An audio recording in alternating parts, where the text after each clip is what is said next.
Assalamualaikum warahmatullahi wabarakatuh. Halo sobat, nah sekarang saya akan mencoba untuk mengisi suara di dua berita yang saya kutip di SCTV. Nah, yang pertama itu terkait dengan robohnya atap sekolah, dan yang berita kedua yaitu terkait tentang kasus Agus yang sekarang sedang booming. Langsung saja kita ke berita pertama tentang robohnya atap sekolah.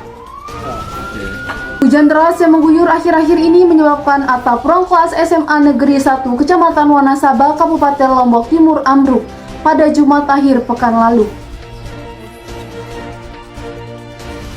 Robohnya atap di dua ruang kelas menimpa peralatan belajar, kursi, serta meja para pelajar. Robohnya atap bangunan tersebut diduga karena kerasnya guyuran hujan dan kondisi kayu atap yang sudah lapuk termakan usia. Rusaknya ruang kelas mengakibatkan ujian para siswa dipindahkan ke ruangan yang masih aman.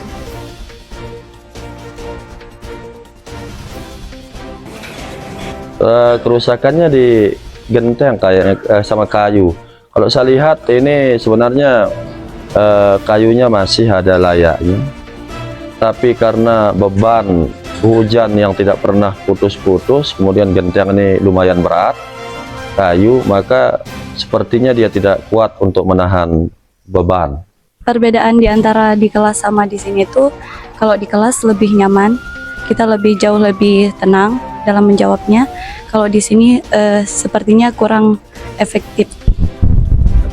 Harapannya semoga kelas kita bisa cepat jadi, dan supaya kami bisa belajar juga dengan tenang di dalam kelas kembali. Pihak sekolah berharap proses perbaikan ruang kelas yang atapnya rusak segera direnovasi oleh pemerintah daerah agar para siswa dapat belajar dengan layak seperti sekolah pada umumnya. Muhtadi melaporkan dari Kabupaten Lombok Timur. Kita beralih ke berita kedua, yaitu tentang rekonstruksi kasus Agus.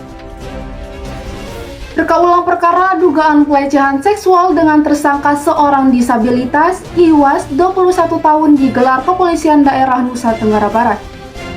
Rekonstruksi digelar di 3 lokasi berbeda, Taman Udayana Mataram, Homestay, dan di kawasan Islamic Center Nusa Tenggara Barat.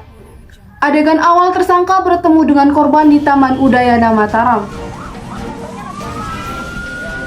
Dengan kemampuan komunikasi persuasifnya, tersangka bisa mengajak korban ke sebuah homestay di kawasan Mataram, Nusa Tenggara Barat. Kehadiran tersangka dan korban di homestay itu rupanya diketahui saksi tentang korban. Hingga akhirnya tersangka mengantarkan korban ke Islamic Center dan sempat bertemu rekan korban yang ikut menjadi saksi. Dikawal ketat aparat kepolisian, reka ulang ini juga mendapat animo yang besar dari warga yang melihat tersangka pelaku pelecehan seksual dari dekat.